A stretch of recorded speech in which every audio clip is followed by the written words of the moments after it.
इसी प्रकार से दोनों की नाड़ी चंद्र है, वात विकार आ जाएगा, सुबह उठोगे भारीपन मिलेगा आपको। इसलिए कुंडली मिलान को देखते वक्त इन चीज़ों का ध्यान रखना चाहिए। अब कई बोलते हैं जी हमें तो 15 साल हो गए जब से रहते हैं दोनों पति पत्नी, हम तो बीमार ही रहते हैं, उपाय क्या है? मैं कहा उपाय ये है कि एक कमरे में तुम अलग सो और तुम्हारी पत्नी को अलग सुलाओ, तो ये उपाय ठीक हो जाओगे। तुम छत पे सो, उसको नीचे सुलाओ और देखो 4 दिन में एकदम फिट, ना आपको दिक्कत ना उसको दिक्कत। अब जाते जाते क्योंकि समय का अभाव है थोड़ा, एक सूत्र दे के जरूर जाऊंगा और वो सूत्र 12 जगह पर लगेगा। ऋषि पारस ने कहा है कि अगर कोई ग्रह नीच का हो जाए, वो श्रृंखला चल रही है मेरी एक, तो आदमी को कहाँ तकलीफ देता है। जैसे मान लो किसी के मेष लगन है और मेष लगन में शनि नीच का हो जाए, तो शनि यहाँ पर एकादश और द्वादश, दशम और एकादश का स्वामी हो गया। दशम सास का है और एकादश बड़े भाई बहन का है, और लगन में नीच का हो जाए और शनि की महादशा चले और शनि पाप प्रभाव में हो, कोई सुप्रभाव ना हो, तो नियम पाराशर जी ये कहते हैं कि कोई ग्रह अपनी जहाँ बैठा, जिस राशि से है, जो राशि उसकी है उस राशि से जहाँ बैठा है उस भाव पर तक गिनो और वहाँ उस पार्ट्स पर जाकर नुकसान करेगा। अभी मान लो दशम भाव सास का है और दशम से शनि लगन में जाकर के नीच हुआ है, तो आप ये बोल सकते हो कि भैया तेरी मदर इन लॉ को छाती की तकलीफ है, अस्थमा की तकलीफ है, क्योंकि मदर इन लॉ का 10वां भाव हो गया। वहाँ से चौथे स्थान पर, हमारे काल पुरुष के अंदर चौथा स्थान छाती का होता है। बोले आपकी मदर इन लॉ को छाती में तकलीफ होगी और आपकी बड़ी जो बहन है उसको थायराइड की बीमारी होगी, या आपके बड़े भाई को गले या छाती की तकलीफ होगी। इसके साथ एक नियम यह है कि इसके ऊपर सुप्रभाव नहीं होना चाहिए। अगर मान लो किसी की वृष लगन है तो यहाँ पर शनि योग कारक हो जाएगा, पिता का और सास का स्वामी हो जाएगा। जब पिता और सास का स्वामी होता है तो आप बोलो तुम्हारे पिता के छाती में तकलीफ रहती है? बोला हाँ। जिसके पिता के छाती में तकलीफ रहेगी उसकी मदर इन लॉ को थायराइड की प्रॉब्लम होगी।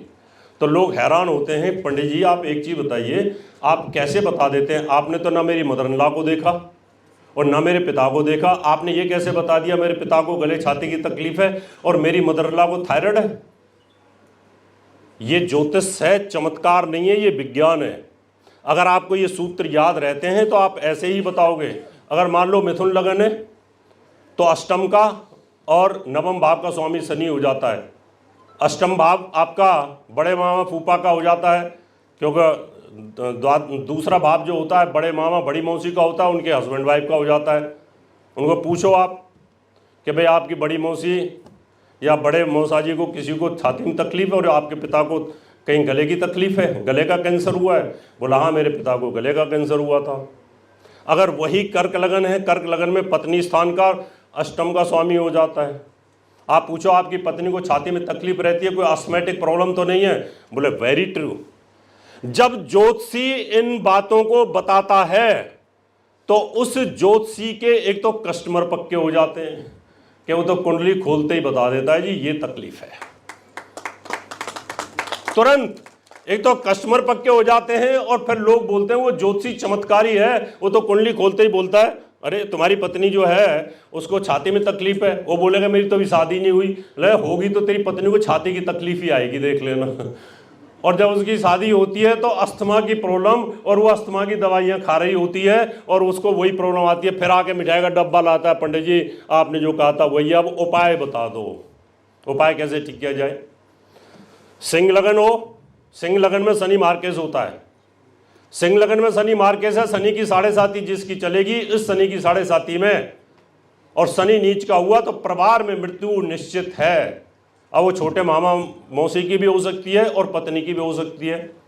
ये कैलकुलेशन का विषय, उसको देख लेना चाहिए।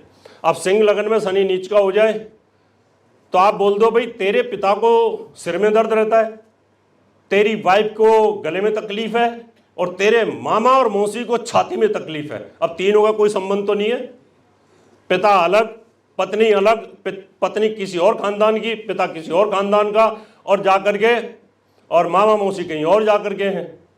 लेकिन ज्योतिष में एक ग्रह जितनी जगह जहां बैठेगा, नीच का बैठेगा, पाप प्रभाव में बैठेगा, जहां का स्वामी है उसको नुकसान करता है और जहां बैठता है उसका नुकसान करता है, और शत्रु राशि को अगर देखता है तो वहां पर भी वो नुकसान करता है। सतीश जी टाइम हो गया क्या? मैं बड़ा गंभीरता से सुन रहा हूं आप। तो पूरा कर दूं कि रोक दूं? पूरा करूं भावों को कि रोक दूं? बताइए क्या करूं? चलो पूरा कर देता हूं, पर जल्दी जल्दी करूंगा कि समय का अभाव है, क्योंकि अगली बार थोड़ा टाइम ज्यादा ले लूंगा मैं। अब कन्या लगन हो, कन्या लगन हो, आपकी कन्या लगन है और बच्चे हुए नहीं है, अभी कन्या लगन है, बच्चे हुए नहीं है, और आपने लिखना है कि ये जो बच्चा आज पैदा हुआ है इसकी फलानी तारीख में शादी होगी, उस डेट में शादी होगी, और इसका जो बच्चा होगा उसको गले छाती की तकलीफ होगी, निमोनिया होगा। पंडित जी ने लिखा 25 साल पहले, और 25 साल के बाद वो घटना घटित हो रही है। तो कितना प्यारा विज्ञान है, इससे ज्यादा और बढ़िया विज्ञान हो क्या सकता है, बताइए। तुम्हारा मंगल आगे, तुम्हारा शुक्र पीछे, तुम्हारा सूर्य यहां बैठा है, तुम्हारा मंगल यहां बैठा है। ऐसे ज्योतिष थोड़ी होती है, बेड़ा गर्क कर रखा है रील बनाने वालों ने, और तुम्हारा मंगल इत्थे बैठा है और तुम्हारा तो शुक्र इत्थे बैठा है, ये गल होएगी, है ना, ऐसा होएगा, ऐसे थोड़ी होता है। यानी ये पाराशर पद्धति और जो वैदिक ज्योतिष है इतनी प्यारी है, इसका कोई मुकाबला नहीं है, लेकिन पढ़ने में समय लगेगा, इसको पढ़ने में समय लगता है। मेहनत कर लीजिए, इसको सीखने में टाइम तो लगेगा। ये खाली एक किताब नहीं है, उठाई लाल किताब और एक किताब रटी, उठा ली एक न्यूमरोलॉजी, एक किताब ले ली और बन गए एक्सपर्ट, नहीं। इसकी वजह से हमारा ज्योतिष का नाश हो रहा है। आज रील देखिए, रीलों में क्या हो रहा है, आज रील देख देख करके रोना आता है और ऐसे लगता है कि हम इनका तोड़ कैसे करें। आज पूरी पब्लिक अंधविश्वास में झोंकी जा रही है। अगर किसी की तुला हो लगन और शनि नीच का होकर के बैठा हो तो बोलो कि ये जो बच्चा पैदा आज हुआ है ना, ये अपनी मां पे भारी है, ये अपनी मां पे भारी है, इसकी मां बहुत जल्दी मृत्यु को प्राप्त हो जाएगी, और ये अपनी संतान पर भी भारी है, मां और संतान पर भारी हो जाएगा। अगर वही वृश्चिक हो जाए तो छोटे भाई और मां के ऊपर भारी हो जाएगा। हम बोलते हैं छोटी मां को और छोटे भाई को, मां को और छोटे भाई को एक साथ मत भेजना कभी। मोटरसाइकिल पर, कार में एक साथ कभी मत भेजना। इनको लिख देते हैं हम कि छोटा भाई और मां एक साथ न जाएं, नहीं तो दुर्घटना के योग हैं। और धनु लगन हो तो आपके बड़ा मामा, बड़ी मौसी और छोटा भाई, इनको सेम तकलीफ होगी।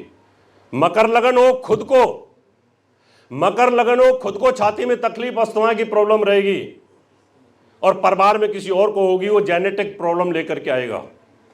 और कुंभ लगन हो तो खुद को तकलीफ होगी और दादी को तकलीफ होगी, यानी दादी वाला तीसरी पीढ़ी की बीमारियां वो बच्चा खुद लेगा।